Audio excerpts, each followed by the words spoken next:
खुलुमबाय लोगोफोर जोङो दसे बेरायग्लांनो फैदोंमोन बेलासिनि बार जानो होननानै दाना फैबाय नैबे बिमा दै लामायाव मोनसे दालां दंमोन जोंहा नैबावहाय दालाङानो माने दैजों लांथाबजानानै दङ दा ओरैहाय बारनानै जोंहा माखासे गामिफोर दङ बेंटल दा थांलाय फैलाय खालामनो थाखाय बिराद उसुबिदा जासिगोन दालाङा बानायफिनाबाथ' दैज्लां सम दालां बानायबाबो माने दै देरनायजों थाखानाय नंला दा बेखौ नुफैबाय आरोखि नावनि गोनांथि जायो थांनाय बोसोराव नावजोंसो बारदोंमोन बे लामा मोनसे दङ साहाजों बिराद गोजान जायो ओरैनो थांनांगौ जायोबा बेबायदि उसुबिदा नैबे जायगायावहाय आगोल समावथ' बे दालां आइफवाइ दालां बानायाखैमोन जोबोद खस्थ' जायोमोन दा बानायबाय एसे खस्थ'आ खारबाय नाथायबा नैबे बेजोंबो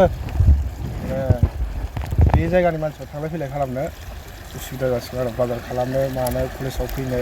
बेबायदि बेखौ नुफैबाय ओरैनोथ' जोबोर मोजां बारहावाफ्रा मोजां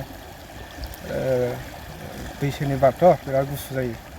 बेनो आरोना लोगोफोर नोंथांनो खोन्थाबाय आं बेखौनो